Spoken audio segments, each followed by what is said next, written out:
quick disclaimer before everything starts. Before you go and try and get platinum sniper rifles, be aware that you need to get platinum sniper rifles and marksman rifles. Alright, disclaimers out of the way. Welcome to another episode of How to Get Easy Platinum Weapons. Today, we're going to be going over sniper rifles. Now, sniper rifles and marksman rifles are definitely the two shortest categories. Well, there's 3 each. So, for some reason, they just rounded the camos all together because, you know, why not? Make everyone's life living hell, as if it isn't already. For 2 of the sniper rifles, they have identical body multipliers, like, from the knees and groin up, it will be a one-shot kill out until roughly the above the elbow, so roughly the chest torso areas where you want to be aiming. With the dot in the center of the screen, it helps a lot because, you know, for me, I just line that up and then drag scope. If you're not really comfortable about doing that, like playing aggressive with sniper rifles though, ground war is an amazing option for this. Like, it is phenomenal, especially for long shots and crouch kills. Definitely, if you can, try and go into ground war. The one I would actually not recommend going into ground war for, and just trying as hard as you can to get it done out of the way first, is the Dragunov. The Dragunov is probably the second worst weapon in this game. The first one being the Uzi. It's just like unbelievably bad. Like, you have to not only hit the, like, around the chest muscle region, like nips up, it is extremely unforgiving with the amount of recoil, the ADS time, and stuff like that. Like, if you try and play aggressive with this, you better be a crack shot or extremely lucky, because if you try and you don't know what you're doing, you will get absolutely railed by M4s and MP5s.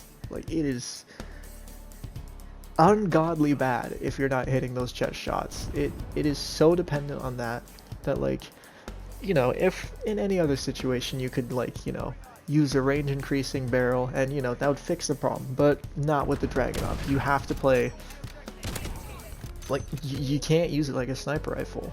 Unless you're playing on 6v6 or 10v10 maps, you cannot use it like a sniper rifle in ground war or Warzone. It is laughably bad in Warzone because it's not even a one-shot headshot. Like, what? I'm pretty sure. Yeah, the EBR is a one-shot headshot in Warzone, same with the SKS, and yet the Dragunov is supposed to be more powerful, yet it's not even a one-shot headshot. It's just laughably bad. Alright, going into each one of the weapons, because there's really nothing else to provide. It's going to be kind of like the marksman rifle video. First off, the Dragunov.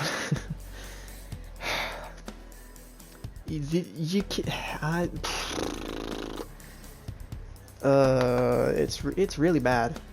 Like, if you don't have attachments, it's really bad. And what sucks too is you don't get any good attachments until roughly level 27, I think. You get, I think that's when you get either compensator or a range increasing barrel. It's not really gonna help. That's the problem. Like, the Dragunov has such poor range, and like, I'm struggling to give advice because it is so bad.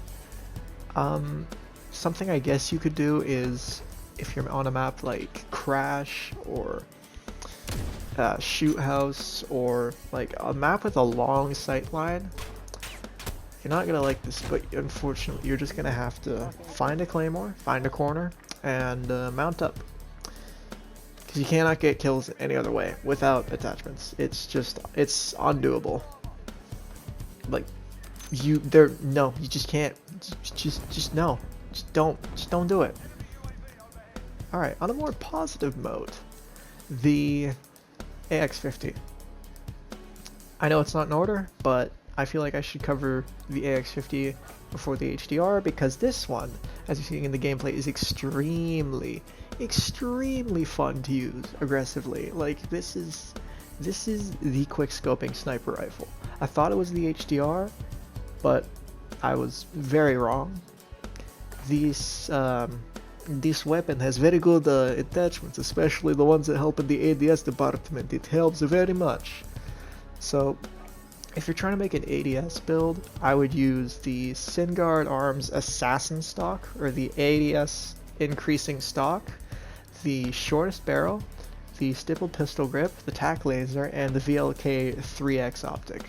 You will get such a snappy and response time, or snappy ADS response time. It's like,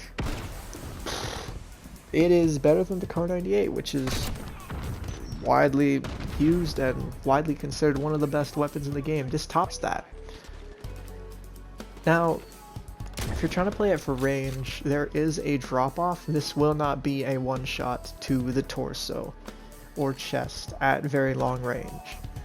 What you'll have to do is hit them in the head, and I'm sure if you've played Warzone, you've had to run into this occasionally, because I think the drop-off point is like 75 to 100 meters, whereas the HDR, which we'll be talking about in a second, is, crap, I think 100 plus meters is where it drops off, and then you have to hit him in the chest. But in Warzone, you'll always have to hit him in the head if you want an instant down. So it's weird. I think it's the first range increasing barrel, the 32-inch Syngard Arms Pro barrel. That one, for some reason, it has the same benefits, like in terms of range. I think it actually has a little bit of more range, as proven by Exclusive Ace in his gun guide. It gives you, I think, a roughly 20 to 30% increase to your range without hindering your mobility too much, so that is something I would definitely recommend if you're trying to get this for range. I wouldn't say use a variable zoom, because like that just hurts your ADS time way too much, and I try and make my sniper rifles like sniper rifles of old, where they're meant for long range, but you still don't butcher your ADS time by making it like that. Okay, last one, the HDR. Personally, my favorite for everything else other than quickscoping. Although, I have to say, you can actually have some success if you quickscope with this. It's not as good as the AX50, but, you know, it's the worst quickscoping sniper rifle, but saying that, it's actually still not that bad. I think the shortest amount of ADS time you get is roughly 400 milliseconds.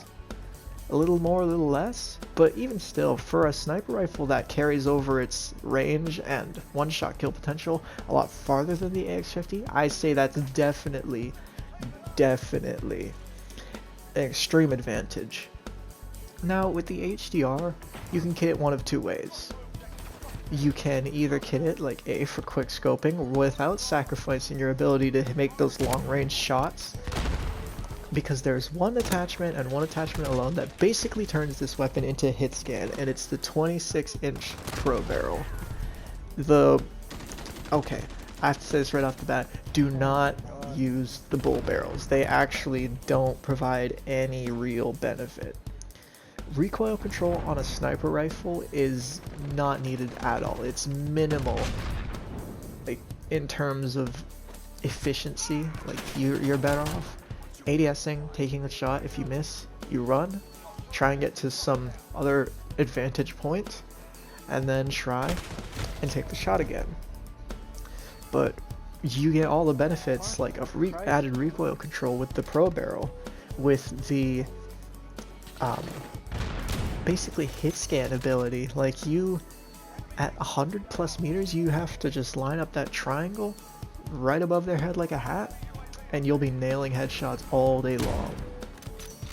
The way I run it is more of a versatile loadout. It's with the ADS increasing attachments focus, because flinch on sniper rifles is absolutely absurd, and that just helps a lot with it. But I also like the Pro barrel because, again, it makes it hit scan for if I need to hit those long range shots.